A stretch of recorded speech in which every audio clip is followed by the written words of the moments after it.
company, especially considering rumors of Rob Denton and him not seeing eye to eye and possible betrayal. Mark Jacobs now had his own bosses, and perhaps we can speculate they didn't want to focus on Dark Age of Camelot as his population was dropping and they were more riding on the success of Warhammer Online. 2 years pass, and the New Frontiers patch, as it was jokingly called, launched on September 5th, 2007. The population of Dark Age of Camelot had dropped below 100,000 players. Expansions nor changes weren't covering the population. As Warhammer Online came closer and closer to launch, it had a playable beta that likely already affected Dark Age of Camelot's population as well. It launches in September of 2008. Dark Age of Camelot drops to 50,000 players. The population only dwindles as gamers are smaller and smaller, possibly due to game limitations to the internet. But the fans who keep playing the game, diehard fans, they kept the game alive. Elder Scrolls Online launches in 2013, led by former dev Matt Moore, mirroring many of the systems that Dark Age of Camelot uses. The pioneer in the field was certainly looking the part. But Dark Age of Camelot had a resurgence in 2014. Lots of a company specifically created for the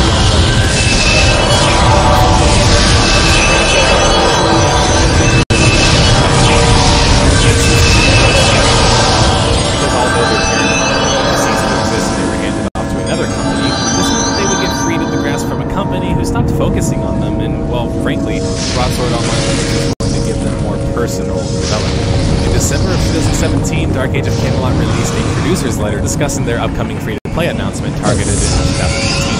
They were dubbing it Endless Conquest. This free-to-play relaunch of sorts would make the game focus on RVR features, growing the population by more marketing and more community engagement, hope to inject more population into the game through the free-to-play business switch. This would allow players to enjoy Dark Age of Camelot through level 50 and beyond for free without a paid sub. It naturally would limit XP, classes, character slots, ease of use, and other similar and typical features. They even further tease at seeming to base such a decision on this but they would consider a new rule set server as well. The rule set hadn't been determined yet, and was a reason why they weren't sure when that part of the plan would actually be ready. But it was a optimistic for a title that seemed to stop getting Dark Age of Camelot was still ticking. Every day, creatively possible. But in a bit of unfortunate news, December 2018, Dark Age of Camelot would be delaying their Endless Conquest update. The website still hasn't updated and says that they're still targeting the end of the year for the patch, but reported massively delayed. So Dark Age of Camelot still very much exists today, though certainly in a state of, well, uncertainty. Will the free-to-play relaunch of sorts be successful? Or will the game continue to function on its core gameplay as players see? As of 2018, Dark Age of Camelot still has about 6,000 players playing the game at peak, divided amongst the different realms, of course.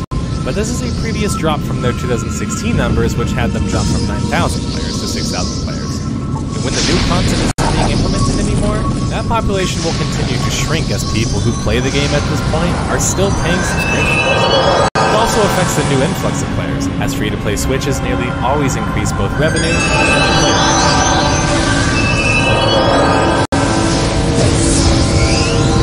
I certainly think it's quite impressive the game is now 7 years old to function with a player base larger than many current MMORPGs, and it's quite apparent that Mythic, despite their failures and ultimate demise, struck gold with the design behind Dark Age of Camelot. My proof for this is simple. Look at the amount of money that Blizzard has put into WoW for it to continue to, well, make money.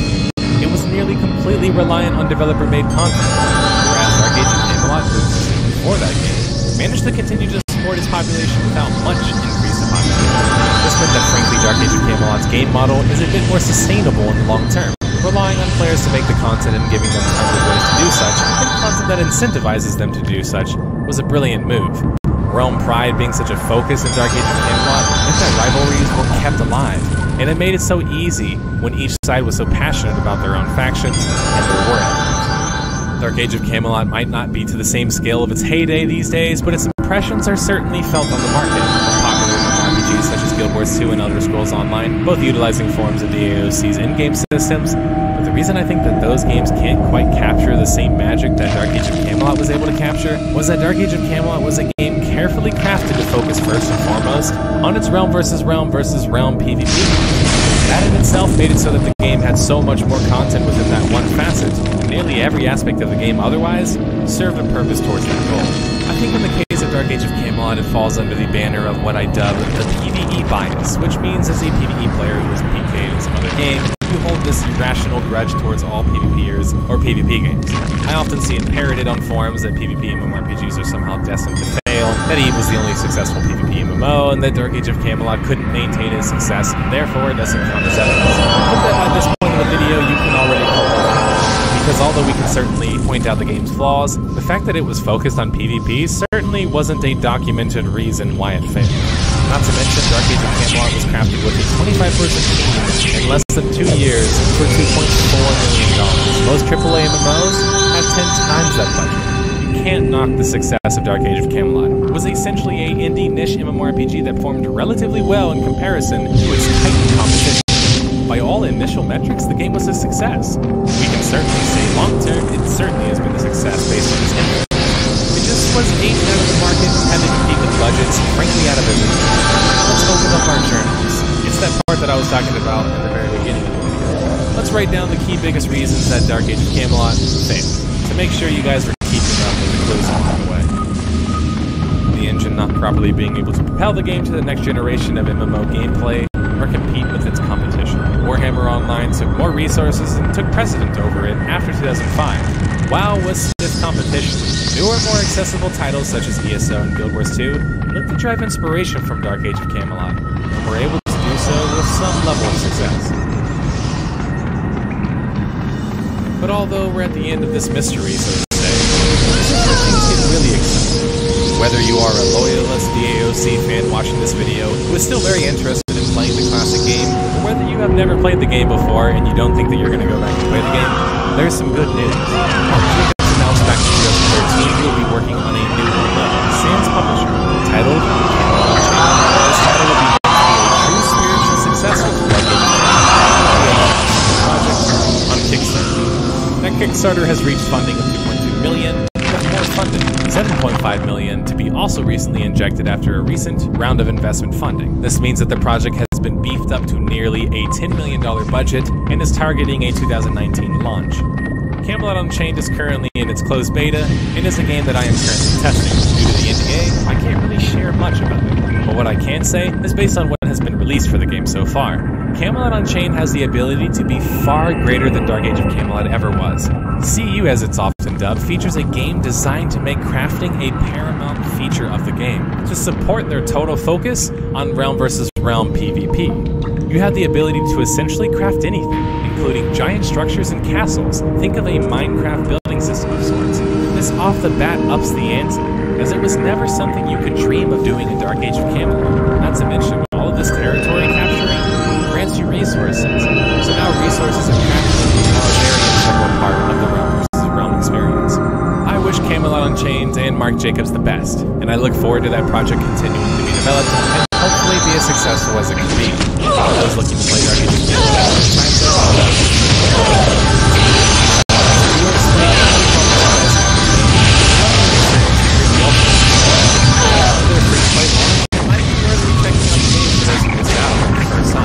though it's safe to say, if Camelot Unchained can be successful in the marketplace, it certainly could change the landscape. Boy, is that exciting to think about. It's also beautiful to see the vision that made Dark Age of Camelot what it is.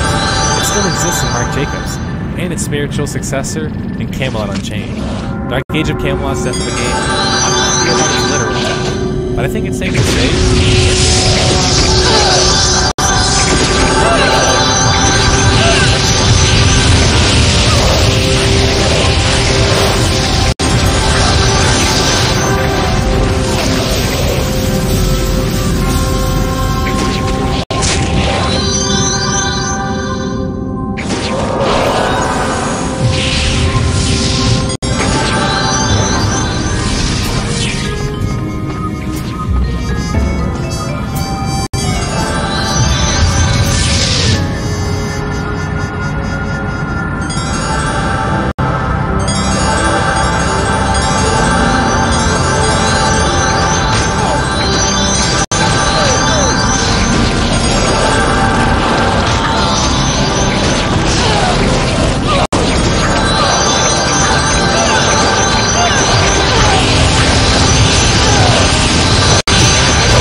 in every sense of the word.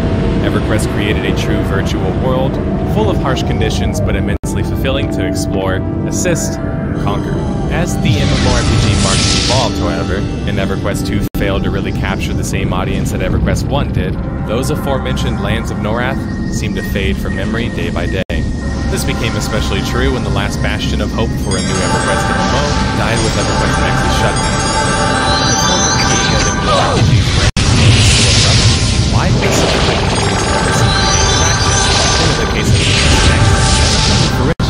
On this special episode of Death of the Game, we will analyze the entire EverQuest franchise, not the console games, and attempt to uncover the mystery behind what is simultaneously one of the genre's biggest successes and most disappointing failures. Note that this is indeed a special episode, and as such I won't be details of each specific game. Instead, we'll talk about the franchise as a whole, as they are very much connected. Ready up your group, above all else, don't die. That walk back to your corpse, it's a doozy.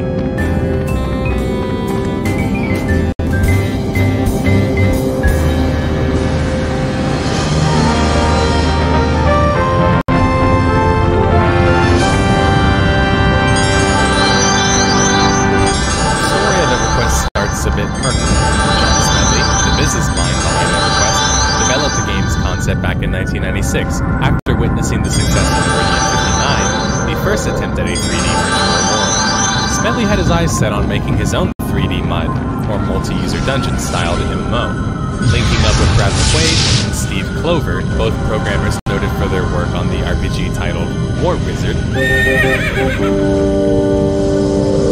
EverQuest began development. Bill Trost also heavily contributed to the project, crafting the game's lore, story, and most of Norath's buried history.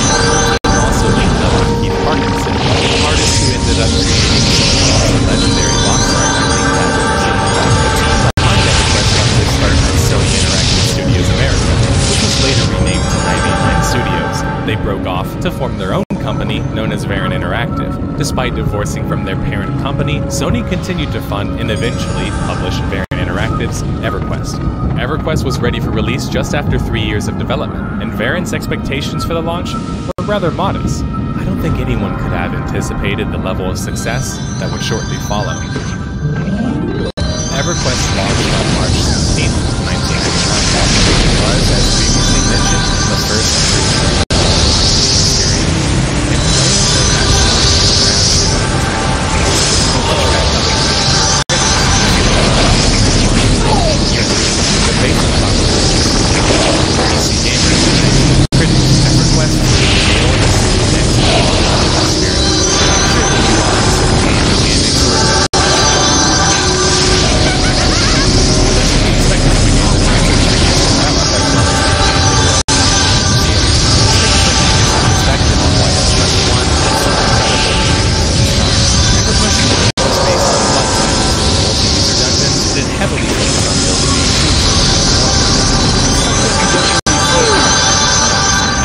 wasn't just an it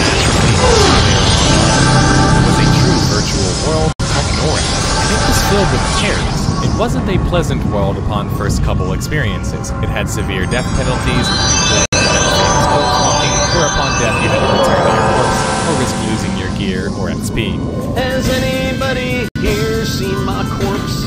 But when you managed to conquer a foe, or your team was able to defeat a boss, EverQuest was truly rewarding. A virtual world really is all about finding another place to live in, and EverQuest most certainly did that. The in-game story of EverQuest present was told in truly spectacular ways. That's because in order to understand the world in which you inhabited the game, you were forced to explore, whether through stumbling upon hidden quests, enemy factions or races, or attempting to learn new languages, all the while you had the healthy fear that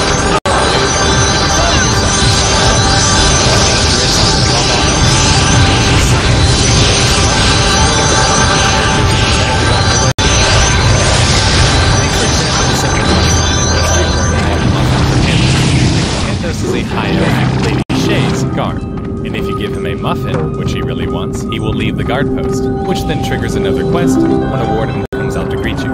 As this quest line goes on, you learn about the secret affair going on in the kingdom, about possible cover-ups, crime, and much more. expecting you to figure things out on your own instead of alerting you to new quests with a huge pop-up menu.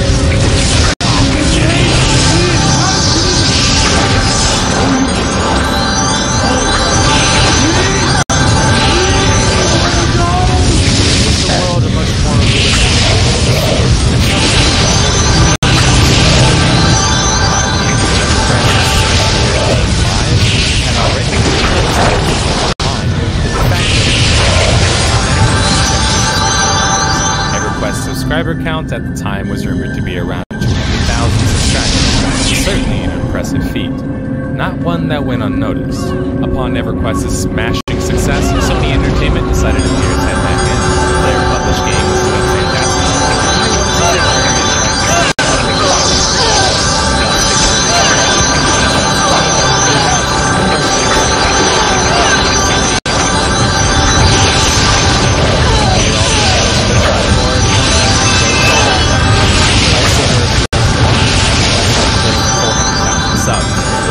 At that time, we had never seen, really thought possible. EverQuest would have as many as 100,000 concurrent players in 2001. However, as 2002 neared, changes were occurring behind the scenes, changes that likely could unravel the very fabric of EverQuest's being. Slowly, news hit the web on October 12, 2001, that Brad McQuaid, the man credited for the design of EverQuest, was jumping ship and leaving SOE to form his own company. When asked about his exit,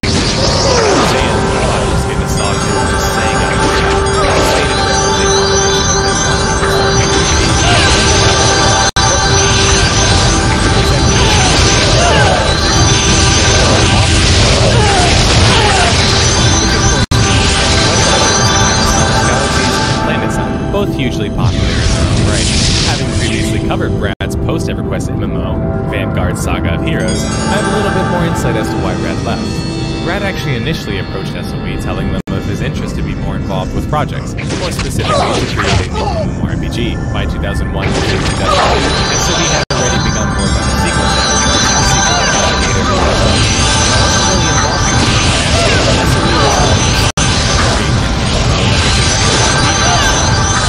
did sort of do that in the end, as they eventually completed publishing duties on Vanguard. Despite this news, however, EverQuest was still very much the king of MMORPGs. Throughout 2002 2003, with a population of over 400,000 players. The next year, 2004, would prove to be the most life-changing year.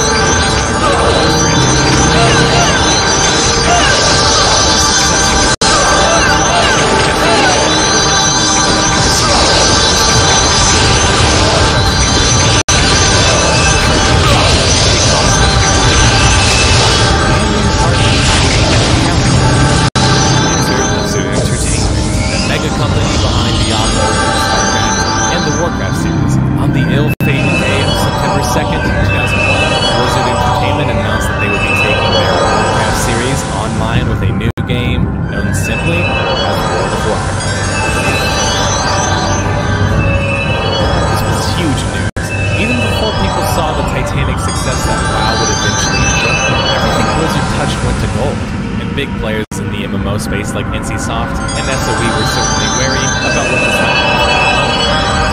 And boy, were they justified in that. It's difficult to find information about what we can reasonably speculate that it was earlier than 2001. This meant that SOE, in just 3 years, wanted to create a sequel that could eclipse its original EverQuest, but compete against the new Blizzard MMO, World of Warcraft. What became apparent as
today.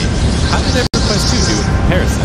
Well, unfortunately, I don't really have the hard stats, but we can make a bit of an educated guess based on some speculation. On Amazon's list of best-selling computer games during the time, World of Warcraft was ranked number 2, while EverQuest 2 failed to break even the top 25. I would start in 2005, while had already reached over 100 million English subscribers.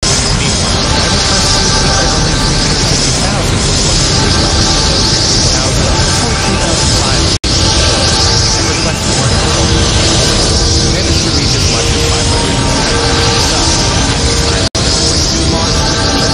population dropped by at least 100,000 players. This makes sense though, as some of the players wanted to go play the sequel to the game that they were currently playing.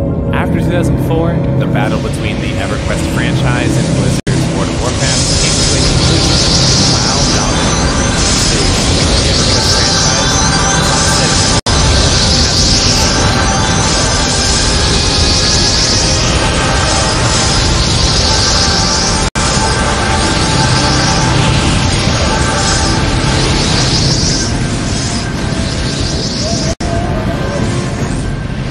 Before we discuss more about World of Warcraft and its impact on EverQuest, we have to discuss EverQuest 2's impact on EverQuest 1 and the franchise's leader. It's no secret that EverQuest 2 is drastically different from 1. In fact, the permanent base of the same process, EverQuest 2 is really the name is based 500 years after the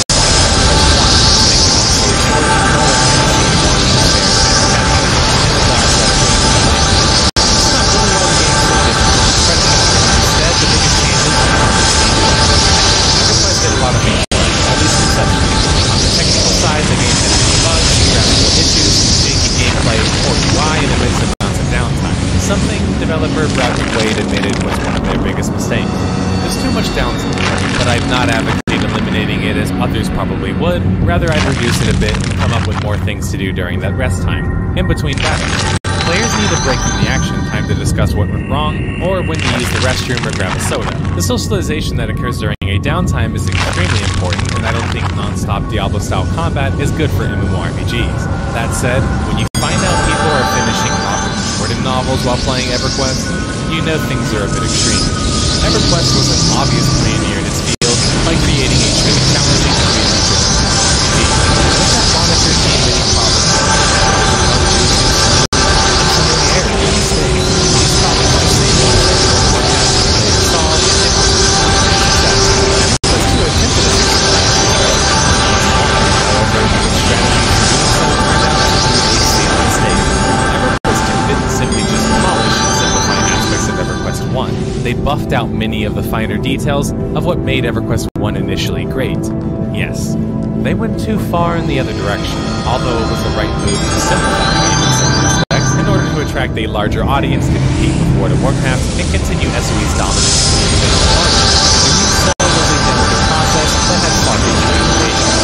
By simplifying elements of grouping combat quests, unfortunately watered down the game too much while not compensating for adding else.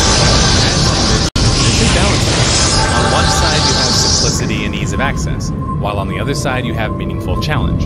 You need to strike a balance between the two to appeal to a broader MMO audience. EverQuest 1 was certainly more weighted towards the check time, almost too much estimating simple tasks in order to appeal to the audience and use the line.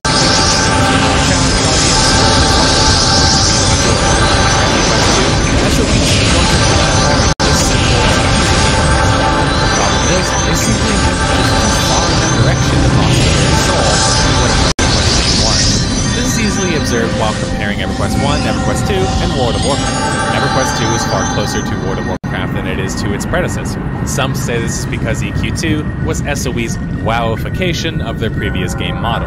But I'm not so conspiracy theorist. I simply think that SOE simplified their game to be inadvertently pushed away from their original audience or vision. But if EverQuest 2 made similar changes, why did SOE seek the same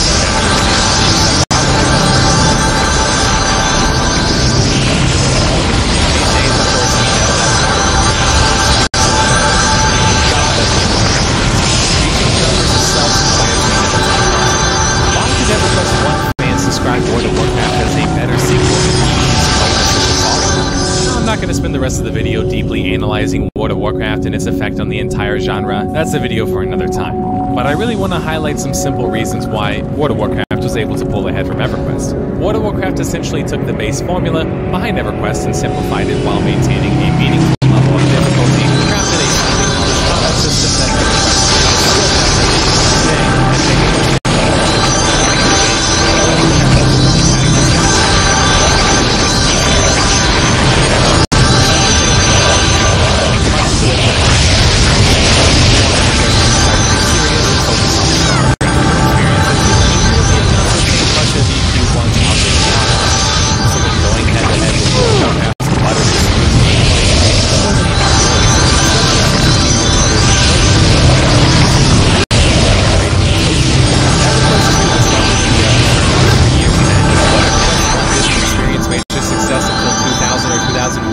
So I think it's safe to say that SOE wouldn't have begun development on a sequel until then. World of Warcraft, on the other hand, took nearly 5 years to develop. This is especially notable because the last year of development on an MMORPG is basically pure polish plus server infrastructure. These are things I would argue an EverQuest game could severely need at launch, but alas, only Blizzard could really afford to make games for that long. It's a recipe that they get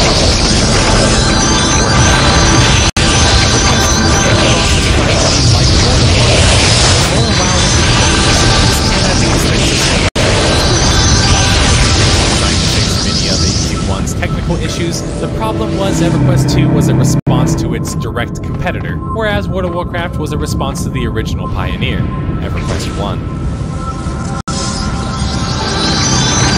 Throughout all of this, the original EverQuest continued to chug on.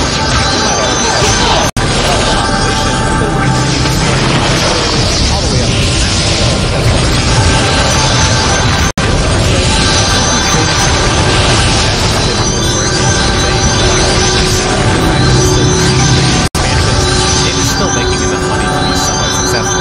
though a shell of its former self. It even exists in the original launch format in the form of Project 1999. But the EverQuest franchise was then reliant on continued launch success to retain the dominance of showcase for years. Things just got worse.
as well as a number of other MMOs.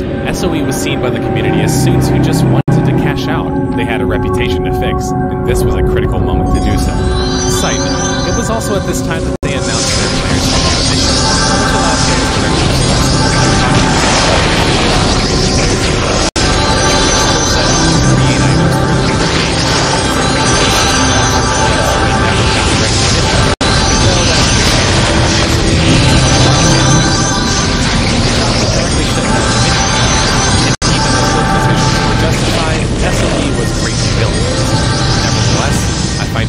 that Player Studio is a cool concept that more companies and MMOs should try and attempt. More news of the EverQuest Next project was announced at PAX 2019. Let me first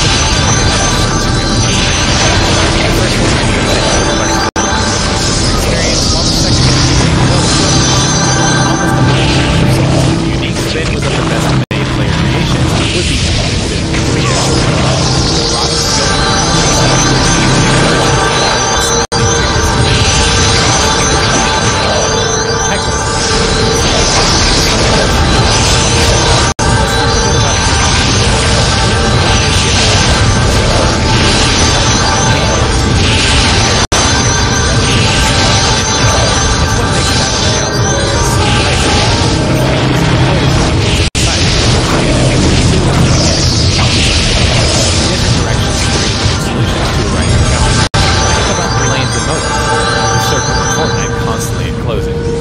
it's much easier to design content to be played in this way, focusing on simple mechanics with branching uses rather than constantly constructing developer tailor-made content. This is easily seen when you compare MMOs with MOBAs or Battle Royales, or hell, compare a sandbox MMO to a theme park MMO, which I did in a video on screen. At the 2012 SOE live event, Smelly had this to say about emergent gameplay. We do not believe that the current method of making games is sustainable. Look at the games for the last 3 years. Secret World, and Rift. Everyone declines after release. Now look at League of Legends. It continues to increase. We need to add emergent gameplay to our content pipeline. Focus on immersion and sandbox-style play. Does this mean that we stop making EQ and EQ2 content? No. You can expect those things to continue. But some games will see more of emergent gameplay. I mean, he has a point. John Smelly might be likened to Antichrist by his biggest detractors, but you can't say that he isn't a smart man. This is something I have harped on endlessly in my videos. Because World of Warcraft made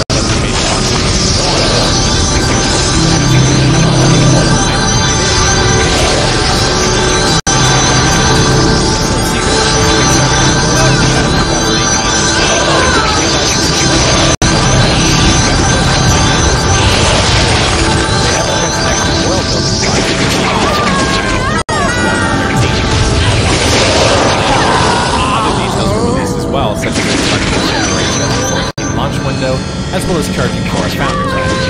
This made some people, myself included, slightly suspicious. Landmark originally just seemed like a world builder, but based on its press release, SOE was seeing it as more than just that. This was all but confirmed in a later Forbes article, where the director of development, Dave Jorgensen, suggested that Landmark was more of a proving grounds for EverQuest Next features, where Landmark would house many of Next's mechanics, but in a more testable format. All this would be available until they continue to cook EverQuest Next, supposedly. And the way SOE monetized Landmark, it certainly seemed to be leaning towards more of its own independent venture. Pre-ordering it didn't really seem to offer you anything exclusive in EverQuest Next. Some would argue that Landmark was not created to allow fans to contribute content, but to potentially fund the continued development of EverQuest Next while also testing out features.